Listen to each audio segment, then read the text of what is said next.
हमने अपनी पूरी जिंदगी इस क्षेत्र के लिए दे रखा। हम जब भी कोई ऐसा मामला होता है, किसी के साथ भी कोई दुखद घटना होता है, रात के 2 बजे भी उठ करके नवाब भाई आप मेरे पास आ जाइए प्लीज, हम सबको 2 बजे रात में मेरी वाइफ कहती इस वक्त कहाँ जा रहे हैं आप? मैंने कहा भाई एक गरीब आदमी कैंसर हो गया है, बेचारे को उसको इलाज की ज़रूरत है, पीएमसी में भर्ती है, ज़मीन पर पड़ा हुआ है, उसके लिए हम पीएमसी पहुँचा चाहिए। और जब हवा बनेगी तो इंशाअल्लाह रहमान हम जीत करके भी आपके बीच में आए। साल पानी में डूब जाता है और 1 से 1.5 लाख रुपया हर साल मेरा जो है ना लॉस होता है। सबसे ज़्यादा ये प्रॉब्लम है, घरों के अंदर पानी घुस जाते हैं, मच्छर का प्रकोप हो जाता है। वाला साहब इसी बांकीपुर से मेरे फादर भी इलेक्शन लड़े, उस ज़माने में अंजुमन इस्लामिया हॉल में वो आए तो उन्होंने सिर्फ एक जुमला कहा था कि ए मुसलमानों नगमा न सही झनकार से।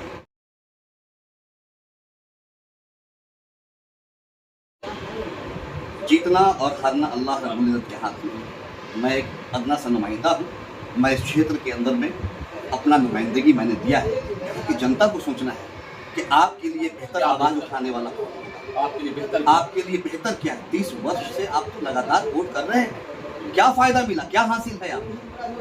कम से कम आप एक नौजवान को हमने अपनी पूरी ज़िंदगी इस क्षेत्र के लिए दे रखा। हम जब भी कोई ऐसा मामला होता है, किसी के साथ भी कोई दुखद घटना होता है, रात के 2 बजे भी उठ करके नवाब भाई आप मेरे पास आ जाइए प्लीज़, हम सबको ज़रूरत है आपकी, हम लोग चले आते हैं। बगल में पीएमसीएच है जनाब, मेरी वाइफ मुझसे तंग आ जाती है, आपको यकीन नहीं होगा। 2 बजे रात में पीएमसीएच है, पूरे बिहार के लोग चुके। मैं एक पार्टी का नेशनल वाइस प्रेसिडेंट भी हूँ युवा का, है ना, और इससे पहले मैंने किशनगंज से भी इलेक्शन लड़ा है 2015 में। तो किशनगंज के एतराफ से, पूर्णिया अररिया के एतराफ से लोग जो बाहर से यहाँ पर आते, उनको लगता है कि भाई हम ऐसे शहर में जा रहे हैं जहाँ पर मेरा कोई नहीं है। वो लोग तो मेरे पास फोन करके, भरोसा है उनको कि सज्जाद भाई के पास जाएंगे तो मेरा काम हो जाएगा, और उस भरोसे के तहत उनके भरोसा को हम टूटने भी नहीं देना चाहते। हम हमेशा मदद के लिए रहते। 2 बजे रात में मेरी वाइफ कहती इस वक्त कहाँ जा रहे हैं आप? मैंने कहा भाई एक गरीब आदमी कैंसर हो गया है, बेचारे को उसको इलाज की ज़रूरत है, पीएमसी में भर्ती है, ज़मीन पर पड़ा हुआ है, उसके लिए हम पीएमसी पहुँच जाते। तो मेरे दोस्त, मेरा साफ तौर पे कहना है, एक शिक्षित, ईमानदार और युवक जो प्रत्याशी को आप अपना वोट का इस्तेमाल कीजिए, उसको दीजिए। उसको कम से कम जीतना हारना आप फैसला नहीं कर पाएंगे। जीतना हारना एक तो हवा बनती है, अभी कुछ दिन के बाद तो ये हवा फैलने लगे कि क्या आपकी जो है ना रेखा सिन्हा है, वो तो रेखा गुप्ता, वो तो एकदम बड़े मार्जिन से लीड करने वाली है। भैया मेरे कहाँ से लीड करेंगे? परिसीमन को ऐसा बना करके रख दिया है माननीय हमारे पूर्व उप मुख्यमंत्री सुशील कुमार मोदी जी ने 2008 में ऐसा परिसीमन बना दिया है आपके बांकीपुर का कि अगर चाहेगा आदमी कोई सेकुलर जमात का जीतना, उसके लिए नामुमकिन है। कड़ा चना चबाना पड़ेगा, लोहे का जैसे चना होता है ना, बांकीपुर सरजमी ये है। तो मेरा ये कहना है कि आप जीत हार का फैसला यहाँ पर मतदाता को नहीं करना है, मतदाता को ये करना है कि आप अपना वोट एक नेक छवि के इंसान को दीजिए। यही ना आपका पहचान है कि अच्छे लोगों को आप चुन करके लाइए, और जब हवा बनेगी तो इंशाअल्लाह रहमान हम जीत करके भी आपके बीच में आएंगे। हम सिर्फ हिंदू और मुसलमान की बात नहीं करते हैं, हमारे दोस्त में राकेश भी है, मुन्ना यादव है, आपके मलाई पकड़ी से पहले आपका 15 नंबर वहाँ पर है, आपका जो है अजीत सिंह है, मेरे बचपन के साथी हैं, जो मेरे स्कूल के टाइम में, मेरे कॉलेज के टाइम में जब हम दिल्ली में पढ़ा करते थे तो मेरे लिए मुसल्ला बिछाते थे। वो क्या सज्जाद भाई आप नमाज आप यहाँ पर पढ़िएगा, हम पोछ देते हैं। वो लोग मेरे लिए फल और फ्रूट्स लेकर के आते थे कि आप रोजा रखे हुए हैं। ये तो मोदी के आने के बाद में हिंदू और मुसलमान के बीच में ऐसा फ्रैक्चर पैदा करके रख दिया है इसने कि आज हम लोग को ऐसा लगता है कि हम लोग किस दुनिया में आकर के बस गए। ये दुनिया बदल गई है, ऐसा फील हो। 2014 के बाद पूरा हिंदुस्तान ऐसा लगता है कि बिल्कुल चेंज हो गया है, बिल्कुल चेंज हो गया है, मानसिकता लोगों की बदली जा रही है। मेरा विनम्र निवेदन है। क्या समस्या आपको लग रहा है? बांकीपुर में सबसे ज्यादा समस्या है जल जमाव, सबसे ज्यादा दुकानदार प्रभावित होते हैं। मेरा खुद का प्रिंटिंग प्रेस चलता है, हर साल पानी में डूब जाता है और 1 से 1.5 लाख रुपया हर साल मेरा जो है ना लॉस होता है। सबसे ज्यादा ये प्रॉब्लम है, घरों के अंदर पानी घुस जाते हैं, मच्छर का प्रकोप हो जाता है, लोग जो है ना बीमार पड़ जाते हैं उस दरमियान में, और कोई व्यवस्था नहीं, छिड़काव सही से नहीं हो रहा है यहाँ पर, साफ सफाई का कोई व्यवस्था नहीं। आप सड़क पर अभी चल करके देख लीजिए भाई, और सफाई का व्यवस्था आपको करना था रात में, आप दिन में सफाई की व्यवस्था करते हैं जब लोग सड़क पर चलते रहते हैं। रोड ब्लॉक हैं? रहता है। आप प्रदूषण और फैला रहे हैं। प्रदूषण के नाम पे आप सफाई का काम करना शुरू कर रहे हैं और प्रदूषण फैला रहे हैं। लोग सड़क पर नाक बंद कर करके कोरोना खत्म हो गया, महिलाएं, औरतें और जो जेंट्स को मैं देख रहा हूँ नाक बंद कर करके सड़क पर लोग चल रहे हैं। शिक्षा का क्या हाल है आपके? शिक्षा का भी वही वैसे ही हाल है। शिक्षा की भी व्यवस्था वही है। यहाँ पर ना स्कूल सही से काम कर रहा है, ना स्कूल है यहाँ पर, ना बच्चों के लिए सामुदायिक भवन आपका नहीं है। कोई गरीब अपने बच्ची की शादी, अपने बच्चों का शादी करना चाहे, आपने अंजुमन इस्लामिया हॉल को तो इमारत बना के रख दिया है, आपने ताजमहल बना दिया। इतना बड़ा जगह और इतनी मोटी मोटी दीवार और बड़ा गुंबद और ये, और मालूम हुआ कि कैपेसिटी कितना है उसका। एक ब्लॉक अगर लेते हैं तो उसकी कैपेसिटी 300 और 200। अब 200-300 में आप कहाँ से वो आप शादी करेंगे? चार्ज 1 लाख से ऊपर है।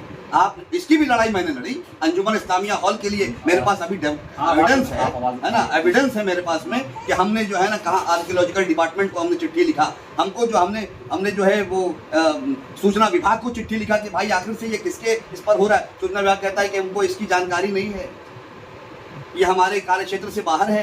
ये सूचना गरीबों के लिए सामूहिक भवन बनाएंगे अगर? बिल्कुल गरीब, मैं सरकार से डिमांड करूंगा यहाँ पे सामूहिक भवन एकदम होना चाहिए। ये लूट का अड्डा बना हुआ है। वक्फ बोर्ड में जो लोग बैठे हुए हैं, जब से नीतीश कुमार हैं तब से इरशादुल्ला साहब बैठे हुए हैं, उनको हटाने वाला कोई नहीं है। क्या एक ही लाल टिक्का वही है पूरा, उनके अलावा और कोई उनके पास में नहीं है? अरे भाई ये लोग चाहते नहीं है कि कोई लीडर उभर करके आए। आप देखिए जेडीयू ने चार टिकट दिया, वो भी लास्ट मूवमेंट पे मुसलमानों के। तो एक भी नहीं था मुसलमान, एक भी नहीं। और अभी 4 दिया है इन्होंने। क्या इतनी सलाहियत है मुसलमानों की? मुसलमान जिंदगी भर आपका दराई आपका नाम का खाली 18% गिनती हो जाता है, 18 से 20% मुसलमान है और टिकट 4 लोग, जिसका 2% है उसको मिलता है 50 टिकट। भाई हमसे बेहतर तो हम मान रहे हैं कि मुसलमानों से बेहतर के स्थिति में आज के डेट में वो चूहा खाने वाले लोग हैं। अपने दबाव चाहते हैं, टिकट ले लेते हैं। वो जो चूहा खाने वाले लोग हैं उनसे बदतर स्थिति में कर दिया है। रंगनाथ कमीशन की मिश्रा जो रिपोर्ट है ना, आपके और भी कई रिपोर्ट्स आए हुए हैं। बिहार के अंदर मुसलमान दलित से भी बदतर है, और उस दलित से बदतर यह साबित कर दिया है कि एक चूहा खाने वाला मंत्री है ना, वो जो दलित समाज से आता है ना, वो दलितों को तो छोड़ करके मुसलमानों को टारगेट कर रहा है। अरे मैं तो उनको कहता हूं कि ये इंडियन यूनियन मुस्लिम लीग बाबा राव भीमराव अंबेडकर को सर्वप्रथम पार्लियामेंट में भेजने वाली अगर कोई पार्टी है हिंदुस्तान के अंदर में, इतिहास उठा करके जाके देखो, तुम्हारे कायद को हमने पार्लियामेंट भेजा। हमारी पार्टी के बैनर से वो गए। जब कहा था इन लोगों ने, आपके ब्राह्मण समाज के लोगों ने कहा कि ये दलित के लोग हैं, ये पार्लियामेंट हिंदुस्तान का मंदिर है, यहाँ पर दलित नहीं जाएंगे, तो हमारी मुस्लिम लीग ने कहा कि नहीं, हम तो एक सफ में नमाज पढ़ते हैं, हम ला इलाहा इल्लल्लाह मुहम्मद रसूलुल्लाह पढ़ने वाले लोग हैं, हमारे लिए कोई छूत नहीं है, हम बाबा भीमराव अंबेडकर को पार्लियामेंट में भेजेंगे। और मेरी पार्टी ने पार्लियामेंट में उनको भेजा, ये काम किया। आज उसी दलित का एक बेटा ये कहता है कि ये कठमुल्ला है और मुल्ला है। आप बताइए मुसलमानों की स्थिति क्या बना करके रख दिया इन लोगों ने? इन 70 सालों में मुसलमान कहीं पर जमीन पर नजर नहीं आता है। सोचने वाली बात, सोचने वाली बात। जनता से क्या अपील करेगा? बात जनता से, मैं 6 तारीख को चुनाव है आपके, मैं हाथ नहीं जोड़ूंगा, मैं रिक्वेस्ट करूंगा, आदाब करूंगा, मैं गुजारिश करूंगा कि मेरे भाई वक्त अब नहीं है, अब वक्त नहीं है। 30 साल से लगातार महागठबंधन को मोदी के डर से आप वोट कर रहे हैं, लगातार कर रहे हैं, कोई हासिल नहीं, कोई फायदा नहीं। इस नाचीज को अपना रहनुमा बनाइए, इस नाचीज को अपना लीडर मानिए, इस नाचीज को इस क्षेत्र की नुमाइंदगी करने के लिए एक नौकर बनाइए। हम नौकर बनने के लिए आपका तैयार हैं, हमको एमएलए मत बनाइए। इतनी ताकत दे दीजिए तो मेरे जो है इब्राहिम सुलेमान सेठ साहब और गुलाम महमूद बनातवाला साहब, इसी बांकीपुर से मेरे फादर भी इलेक्शन लड़े। उस जमाने में अंजुमन इस्लामिया हॉल में वो आए तो उन्होंने सिर्फ एक जुमला कहा था कि ऐ मुसलमानों, नगमा न सही झनकार से। इतनी ताकत मुझे बख्श दीजिए ताकि आपकी हक की लड़ाई मैं बुलंदी के साथ उठा सकूं और मजबूती के साथ आपके लिए काम कर सकूं। इतनी ताकत मुझे बख्श दीजिए, अब वक्त नहीं है। अरे हमेशा तो आप 30 बरस में वोट दे ही रहे हैं, एक बार सज्जाद को भी वोट दे करके देखिए। इंशाअल्लाह ताला अगर मैं खरा नहीं उतरूंगा तो ऐसा थोड़ी ना है कि आप मुझे जो है ना कुछ करके दिखलाएंगे। कौन सा नंबर है क्या? ये मेरा 9 नंबर है, 9 नंबर है, अलमारी छाप। मेरा नाम सज्जाद हुसैन अख्तर, जिसको एस सज्जाद हुसैन अख्तर के नाम से लोग भी जानते हैं। मेरे फेसबुक पर आप जाएंगे, उस पर भी देखेंगे सज्जाद हुसैन अख्तर है। अभी नॉमिनेशन में मेरा नाम है एस सज्जाद हुसैन अख्तर, अलमारी छाप 9 नंबर। इस क्रम संख्या पर अपना भारी से भारी मतों से बटन दबा करके भारी से भारी मतों से विजय बनाएं। इसके लिए मैं बड़ा ही शुक्रगुजार होऊंगा बांकीपुर के तमाम आवाम का, और यहाँ पर जितने भी हमारे दोस्त हैं, अहबाब हैं, और ख़ास करके मैं उन लोगों से भी रिक्वेस्ट करूँगा इस न्यूज़ को, इस वीडियो को ज़्यादा से ज़्यादा शेयर करें। वाखुदाना अल्हम्दुलिल्लाहि रब्बिल आलमीन। अस्सलामु अलैकुम व रहमतुल्लाहि व बरकातुहू।